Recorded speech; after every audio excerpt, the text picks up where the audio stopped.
السلام علیکم ورحمۃ اللہ وبرکاتہ۔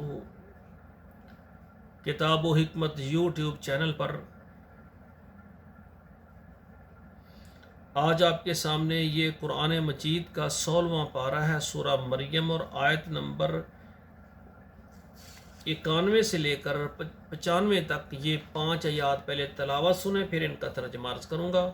اعوذ باللہ من الشیطان الرجیم، بسم اللہ الرحمن الرحیم۔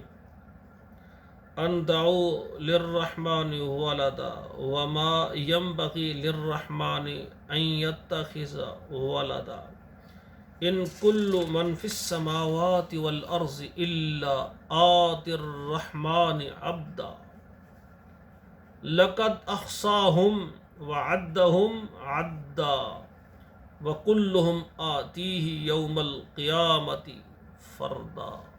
سماعت فرمائیں، ترجمہ سنیں۔ ان دعوا للرحمن ولدا، یہ کہ وہ اللہ کے لیے ٹھہراتے ہیں کیا؟ اولاد۔ استغفر اللہ، اللہ کی کوئی اولاد نہیں ہے۔ وما ينبغي للرحمن ان يتخذ ولدا، اور رحمان کے لیے یہ چیز لائق نہیں ہے کہ وہ اس کی اولاد ہو، وہ اولاد اپنی پکڑے، یہ لائق ہی نہیں ہے، اللہ کی شان ہی نہیں ہے کہ اللہ کی اولاد ہو۔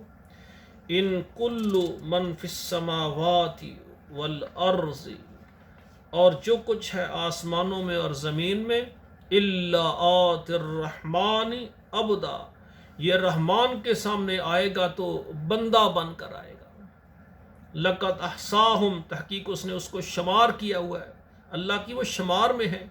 وعدہم عدا، اور انہوں نے گن رکھی ہے ان سب کی گنتی، کہ اللہ کے زمین میں آسمان میں اس کے درمیان جو بھی ہے کتنے اللہ کے بندے ہیں، سب بندے ہیں۔ وَكُلُّهُمْ آتِيهِ يَوْمَ الْقِيَامَةِ فَرْدًا، اور ہر ایک آئے گا قیامت کے دن اللہ کے پاس اکیلا۔ تو ناظرین کرام، خواتین و حضرات، یہ 5 آیات آپ ترجمے کے ساتھ یاد کریں اور اپنے بچوں کو بھی پڑھائیں، اور موبائل نمبروں پر شیئر کریں اور فیس بک پر شیئر کریں، ہر گھر تک ہمارا یہ درس قرآن پہنچے۔ قرآن مجید ترجمے کے ساتھ پڑھیں، اور تاکہ یہ قرآن ہمارے لیے ذریعہ نجات اور صدقہ جاریہ بنے۔ والسلام علیکم ورحمۃ اللہ وبرکاتہ۔